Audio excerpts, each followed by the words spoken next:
everyone, and welcome back to the Empowered Mama Summit. I'm so excited to have you here, and I'm very excited to have Mariska Anderson, who is a success coach turned author, here with us today. So Mariska, thank you so much for being here.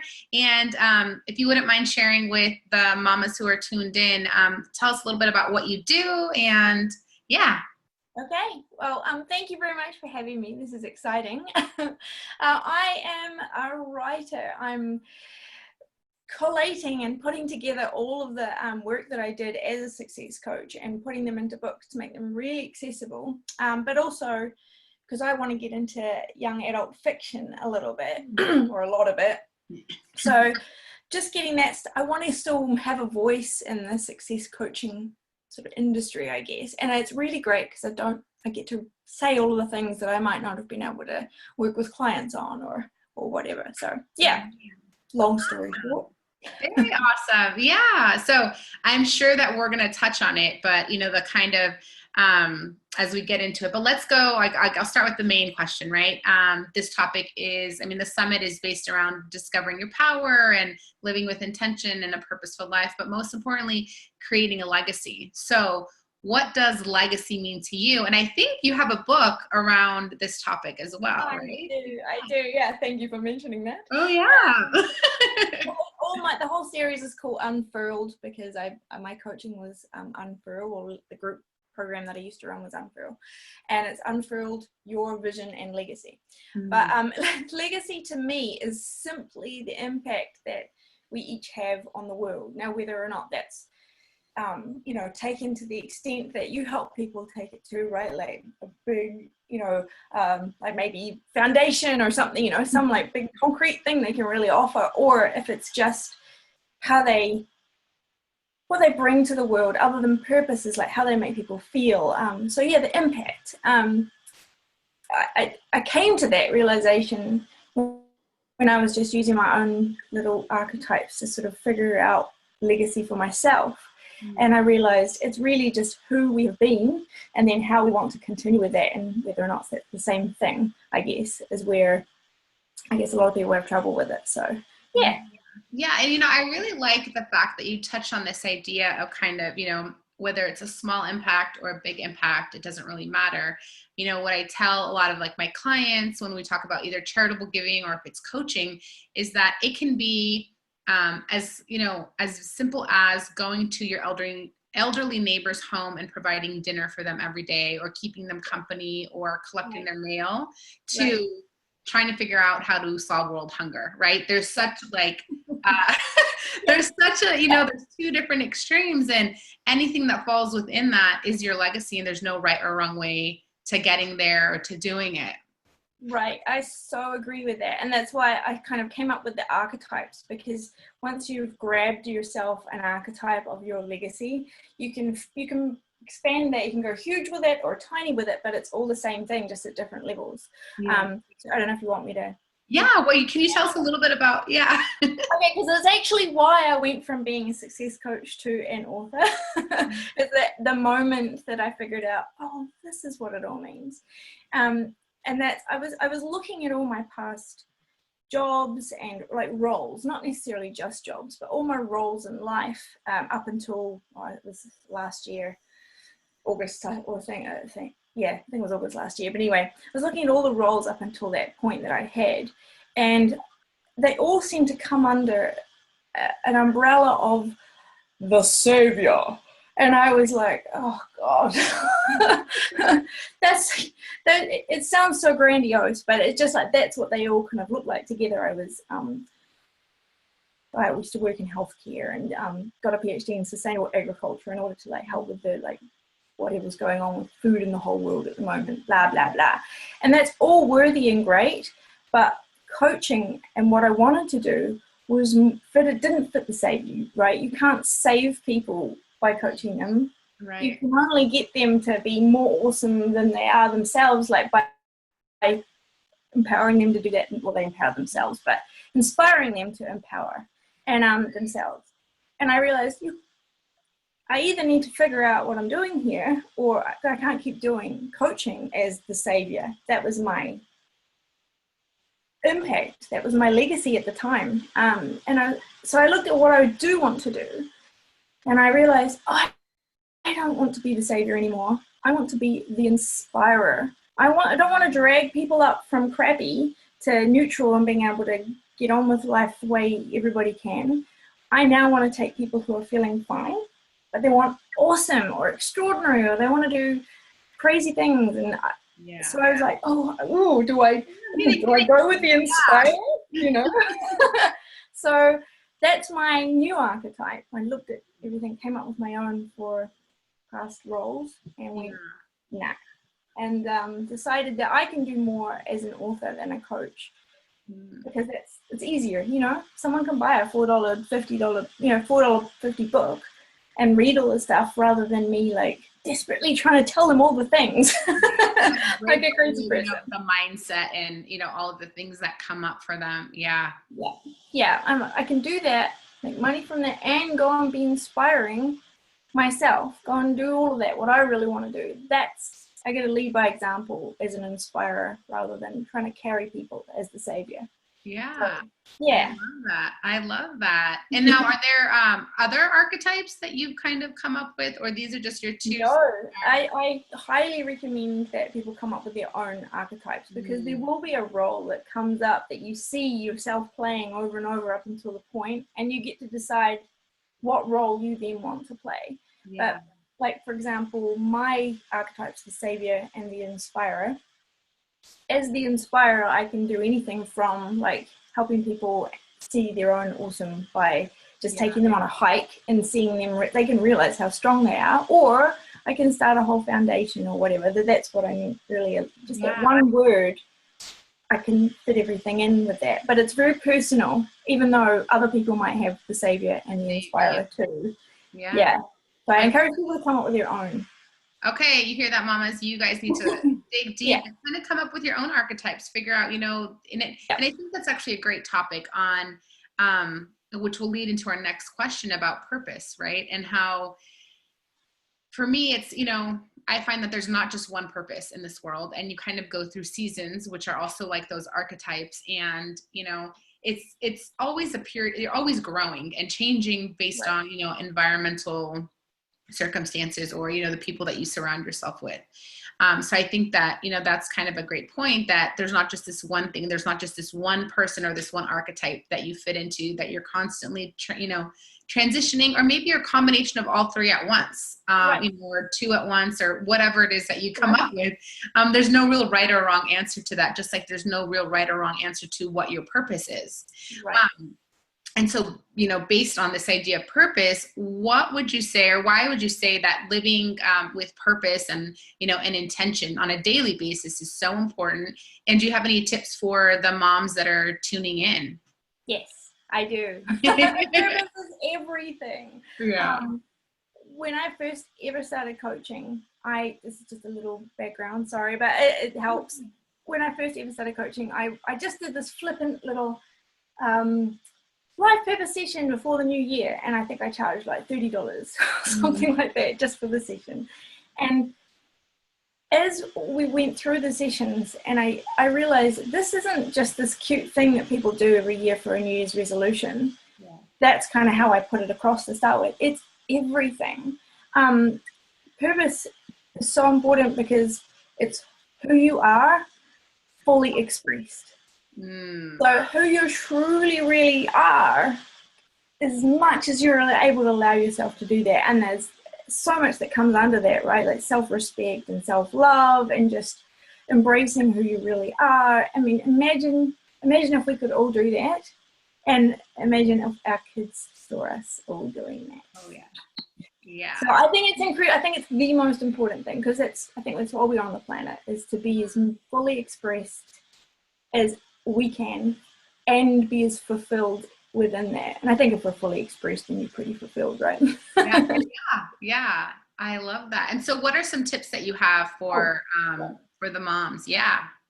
So a really simple and quick sort of circumventing all of the drama that your own ego can come up with, a way of finding out what your purpose might be. We're calling it purpose, but it's really just the core of right? A core of you, the you, the general you. Yeah. One of the best ways, or the questions that I ask are, if you think of a time in your life when you've been really in the flow and things are just lining up one after the other and things just feel fantastic. It could be when you're riding your bike when you were 10. It could be when you were speaking to that massive audience. It doesn't matter. It can be the tiniest little thing. And then looking at those moments that you have in your life like that and going, who did I get to be? And then what did I love about who I got to be? Yeah. So did I get to be a leader? See, this is my act. I guess like naming things. I like naming things. Yeah, did I get to be a leader? Did I get to be the expert? A lot of people have a problem admitting that. Did I get to be, I don't know, the best mom? Did I get to be whatever it is? And you can come up with a whole bunch. And when you list all of the things that you love about who you got to be, Yeah. you start to draw out who you truly are when you're lit up, fulfilled, excited, and those things are what we should be looking at. And you can bring that into your life no matter how much or little time you have, right? You don't need to change the world when you discover your purpose and your legacy. You can just bring it into your daily life by thinking it and allowing yourself to be more of those things rather than maybe squashing them, you know. Yeah. And I think it's, something that's interesting that you said was in talking about being an expert and how it's sometimes hard for, for you or for people in general to admit that. And I think as, women in general and as mothers, there's so many times where we're beating ourselves down, beating ourselves up about how, we should have done something better, or, are we being the best, person that we could be? And, acknowledging that you are in this moment the best version of yourself, and that you have, if you look back at all of the things that you've accomplished, whether it's, getting through college, or, whether it's giving birth or starting a business, climbing the corporate ladder, whatever it is, and acknowledging, all of our accomplishments, and that, for us to be here in this moment, for the people watching, like even them taking the step to opt in to watch these videos, to be inspired and to get motivated to, change their lives. Like that alone is an accomplishment, and it may not seem like a big deal, but owning that and accepting that, I think is an important, important for all of us to do. Yeah, absolutely. In fact, it's really cool to look at all of those things and go, oh, wow, I wouldn't be here today, like exactly what I'm doing, especially if it's something you love doing, without all of that stuff. So Yeah. I was watching J.K. Rowling talk to Oprah last night. Yeah. It's just what, and she said, oh, well, it's perfect that I wrote Harry Potter, because of course I was going to write something like that. I had all this background in mythology and all this fascination and all these things. And so I stopped and thought, so all of these bits and pieces that I have maybe beat myself up for enjoying, and like maybe taking time away and being lazy to doing, and things so many things that I've done in my life that I wouldn't expect. That's exactly why I'm on the path that I'm on now, and why I'm in the perfect spot, and also why I'm the perfect person to bring about the things that I'm doing too. It's really important to just own that, I think. Yeah, I think, it's super, so important to realize, right? Or even, say the mom who didn't go to college and had her children early on, right? Well, you wouldn't be a mom and you wouldn't have your kids had you gone to college, or you'd have different children, or your life could be completely different based on the one decision that you made. So, all of the decisions, all of the mistakes, all of the amazing things that have happened, combined have brought you to where you are today. And it's absolutely perfect. Yeah, and it's the platform from which you will now go off and as long as owning everything, owning that whole fan of experience, good, bad, ugly, and otherwise. Yeah, is exactly how it's the platform from that you can jump off of. Yeah. So based on what you said, obviously purpose is very, very important for you. And I have a feeling that you have been somebody who has essentially done their best to live in their purpose and, what felt right at the moment. But tell me a little bit about kind of, how did you get to where you are? Was there a turning point in your life? Because I know you went from, I mean, you have a PhD, right? And then you became a success coach and now an author. Like, how did you basically get from where you were to where you're at now? That goes quite a bit further back than that, probably, I guess. Because it's taken me a long time to let myself go, okay, I actually want to be an author. I was someone who always wanted to write from when I was little, but never really let myself. And then I've written about it in the new book, which is something I don't normally disclose. But when I was 14, I had this horrible, tragic thing happen in my family, and it wasn't that. I mean, that was hard in itself. My father took his own life.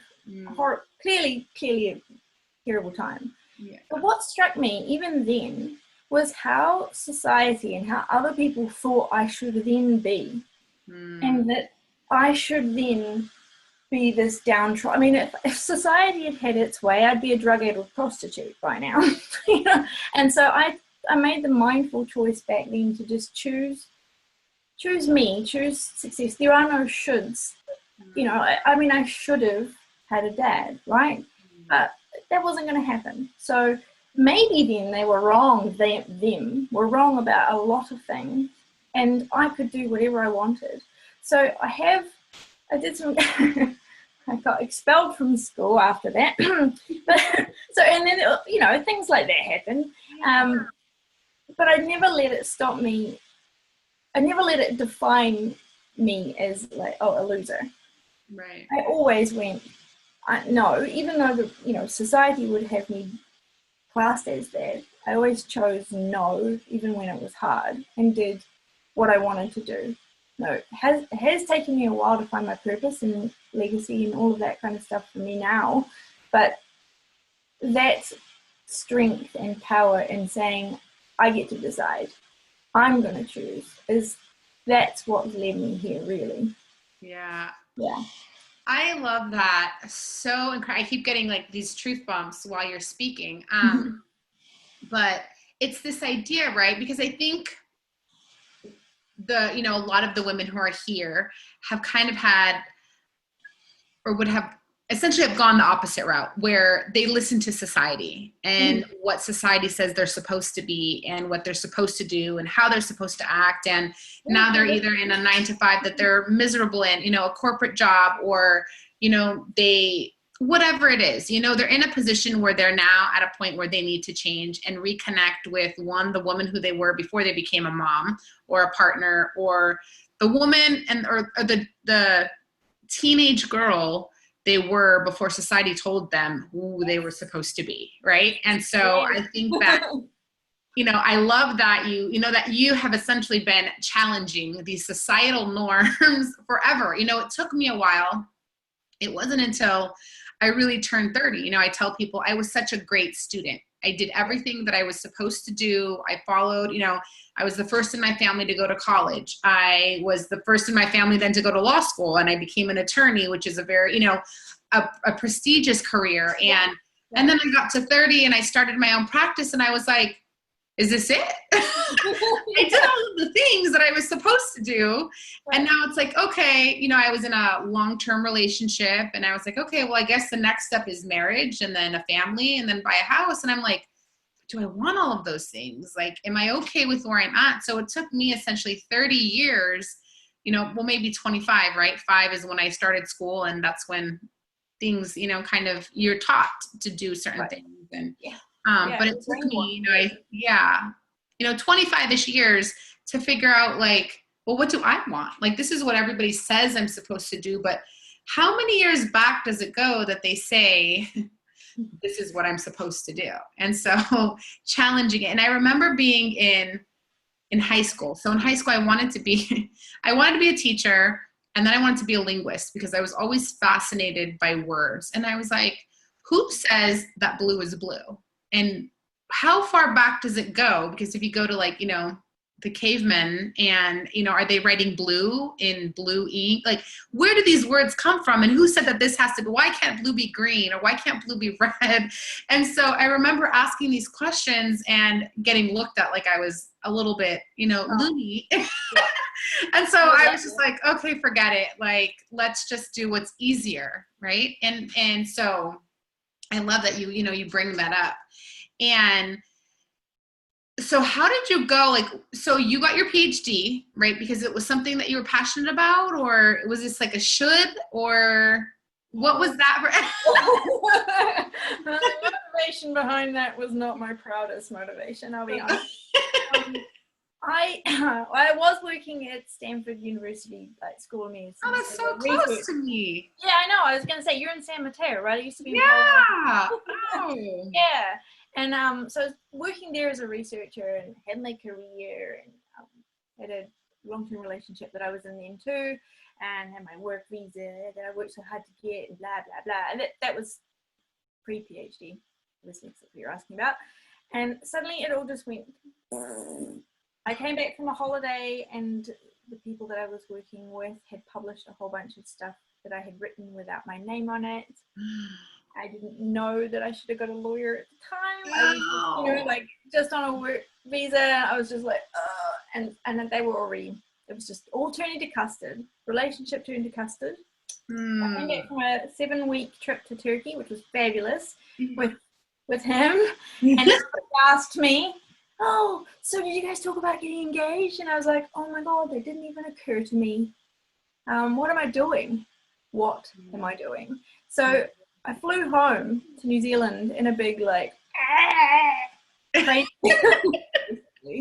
and I was looking for jobs that were similar, but I wanted to work with animals rather than like human cells, animal cells, whatever. And I called one old professor at my undergrad university, and he goes, oh, no, don't be silly, you don't need a job, come and do a PhD with me. And I was so like low and a shell-like person that I thought, oh, that'll make me worthy. That'll make me worthy. That's what you know, and that's not consciously what I was thinking, but looking back, right, absolutely what I was thinking.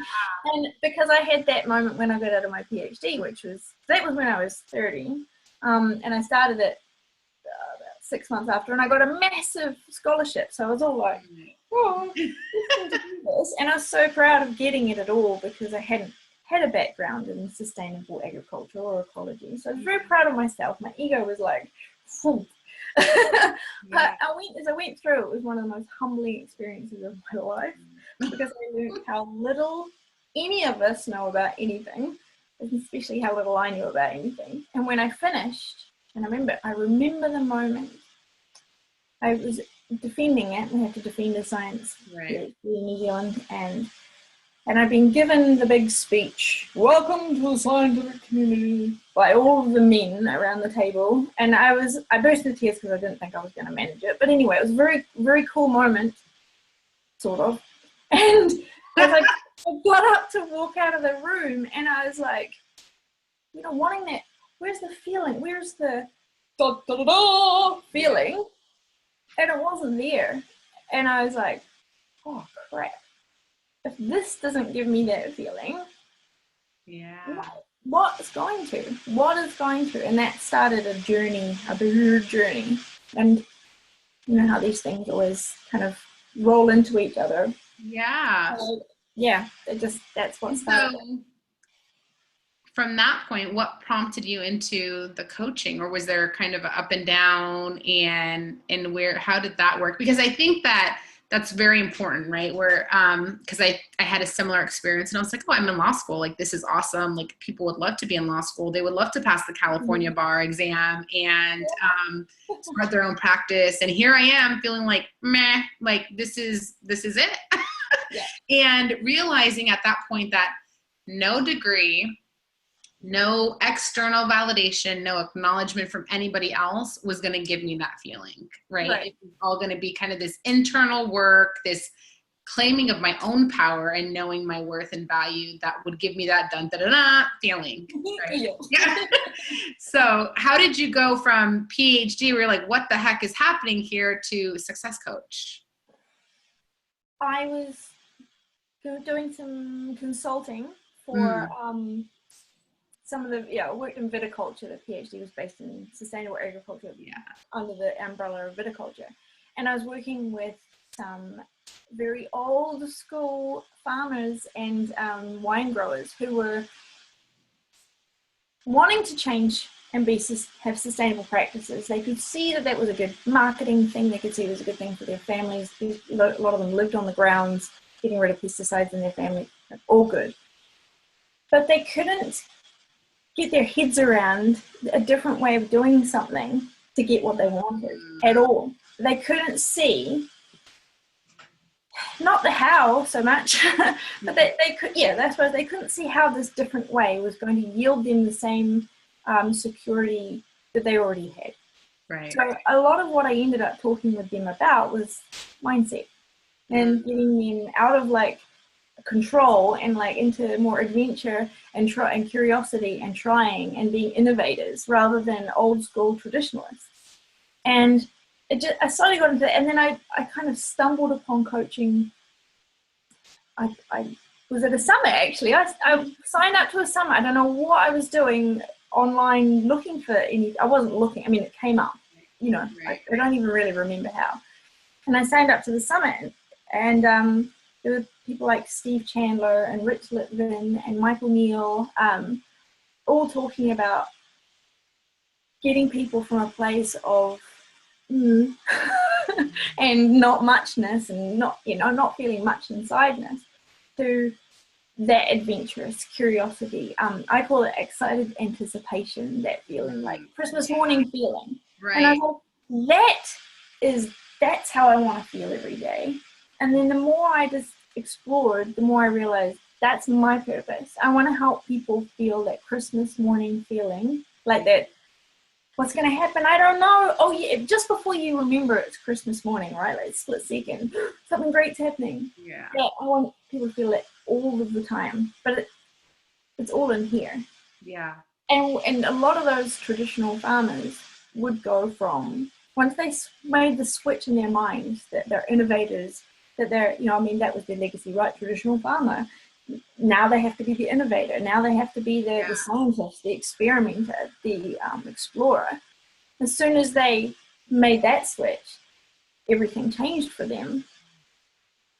Yeah. They had an amazing sustainable business, and it was fantastic. So that's when I thought we all need to be able to do that in our lives for whatever we're doing. Switch from what's not working to a way of seeing things so that it works. Yeah. Yeah. And I think this is a perfect transition point for us to talk about empowerment and what that, like what it means and how that's, why it's important. But this idea where, things are constantly evolving and changing, right? So they have this year-long, hundreds of years of, doing the farming or whatever it is. And now with new technology, they have to now become innovative and adapt to the new changes. And so kind of getting out of that comfort zone, and that it's this idea that you may be one person, 5 years ago and a different person 5 years from now, and being able to adapt to that and accept yourself as you change and evolve.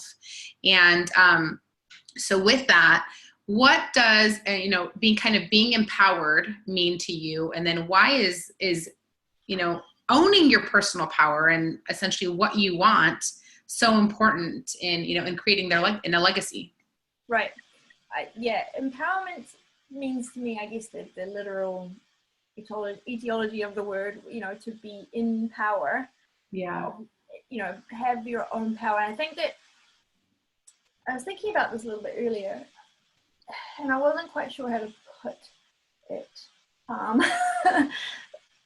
Being empowered is so vital for legacy, because it's only ever going to actually happen when you make the decision yourself, when you choose or when I choose. And it's literally a choice, and no one can convince you to make it, and no one can bully you to make it.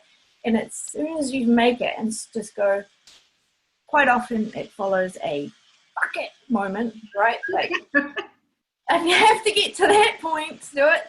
Fine, so long as you do. Like, it's just, I'm not doing this anymore. I'm going to do something else because I want to. And actually, that's empowerment to me, is deciding that what I want is important enough to motivate me to actually do something, rather than feeling pushed out of guilt or whatever. Simply that I want is enough. That's yeah. There's so many tidbits of what you're saying that I just love, and it resonates with me so deeply, because that's, it's absolutely true. If you are not able to make the decision around what you want and fully own it as your decision and as your power, then in order to fully create that legacy that you want people to remember you as, or the imprint that you want to make in the world, then, it's just not going to happen if you don't make the decision yourself. Because as a coach and as an attorney, I can tell you, let's do these exercises, let's dig deep, let's figure that out, or you need these documents to protect your assets so that they don't end up in court. But if you don't actually do the exercises or want to make the shift or don't do the documents, then nothing's going to happen, and you're going to still be where you were 6 months ago, 2 months ago. Right. And it can totally happen, like, from doing a lot of inner work, and suddenly you go, I'm owning it. Or you can just go, like some people, not me, I'm not, unluckily, but some people are just like, oh, okay, yeah, then I'm awesome. Let's just do this. Yeah. I mean, it can be, you get to choose that too. Is it going to take me time to convince myself and see all the proof and evidence and do the things, or can I just go? Yeah. Personally, I'm in the first group, but hey. Yeah. And I am too. It's part of it, I think, is our logical thinking, right? It's being in school or these research and studying, and so our brains are trained significantly more on that kind of left side, and the creative side of us has slowly started to come out. With you and your writing, that's creative, but it's kind of analyzing everything, figuring out, okay, well, if X, Y, and Z happens, then will this happen? Or if A, B, C, then X, Y, Z, and all of these things, and trying to figure out the lists, right? Creating lists and checklists and charts and all of that fun stuff. But so I'm there too, where I will analyze things, sometimes way too much, and then have to remind myself that I have to get out of here and into here, because ultimately our purpose and our legacy and all of that will come from here, right? Yeah. And not from Absolutely. Absolutely. And mindset too, like just a shameless plug, but not really. The book I'm writing, I'm finishing writing and getting edited at the moment, is the mindset part of it. I found myself, and I have done it, trying to link those two worlds together. And I was at one point actually researching the whole beginnings of E equals MC squared, because that basically means energy is matter and matter is energy. And I'm like, well, if energy is matter and matter is energy, then we can, that's the science part of us literally being able to change our world with our minds. And that is true. But I also had to laugh at myself. It's like, I'm really, I'm grasping here to bring that scientific research, sort of meticulous, detailed, looking at the inside of things, to bring it to something that, we just need to decide. But I've needed that convincing. So I mean, it's evident, and there are probably a lot more people that are out there, moms that are watching, or women that are watching us, that have the same kind of thought processes that we do. They want the evidence. They want to see, well, how do I know that my thoughts will change my reality or my thinking, and, the energy and all of that. And so that's actually fascinating to me. I was like, knowing who I am later on today, while I'm up at night, I will Google E equals MC squared and try to do my own research. And Max Planck, I think it was Max Planck, he came up with equals HV, which I can't remember exactly what H and V stand for anymore, but it's basically proving that everything has a vibrational frequency. Energy is matter, matter is energy. The solid table here is just energy. So hard, isn't it? Yeah. And it has a vibrational frequency.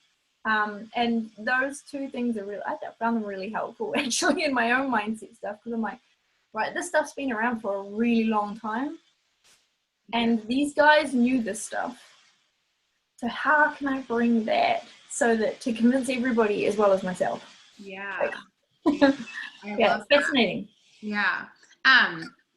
Well, I'm going to wrap up because I want to keep these kind of, I mean, this is full of information and I think great tips for the women that are watching today in terms of finding their purpose and, really creating that legacy and knowing that no book, no outside, nothing external is going to help them solve that, their purpose or finding what their purpose is. No quiz, because I've taken a million of them, is going to, tell you what your purpose should be or what you should be doing. But it's very, it's connecting with that person and just, owning that power. Yeah. But if you could give the women who are watching one piece of advice, like if they could just kind of walk away with one thing from listening to you, what would you tell them, if they're just now kind of doing this personal exploration and trying to reclaim that power in terms of finding their purpose? What would you say to them? I guess it ties into the making the decision thing, the choosing thing, especially with purpose. And I do have a little process that does work by the way, but just that's in my first book, but just being cheeky. Just in terms of purpose and legacy and being able to decide, allowing yourselves to choose what you love and have what you love be something that's vitally important and not just some cute little thing you get to do after the important things are done. Allowing those things, the most important things in the world to you, that's everything. That's the start. That's if you can do that, you're like 2/3 of the way there of all of this. If you can own what you love as being vitally important for yourself and the world, God, I wish I could have done that. Yeah, that would be everything. Awesome. That would be my advice. Thank you so much. It was a pleasure having you. And I know that if the women have any questions, we'll have, Mariska's contact information, or you can purchase her book on Amazon. And I think there's more than one book, right? That there's two. There's the Your Purpose and then Your Vision and Legacy. And then there's a little tiny workbook. Your Purpose. Yeah. It can be by itself without all the explanations, but just work through. Because it circumvents all of that ego stuff that stops you and just gets to the heart of what you love and where you really are. So that's all there. And then Your Mindset's coming out soon, and then the paperback of all three will be out. And I'm so excited. Awesome. Well, congratulations. And thank you all for joining us today. And we will see you tomorrow. Take care.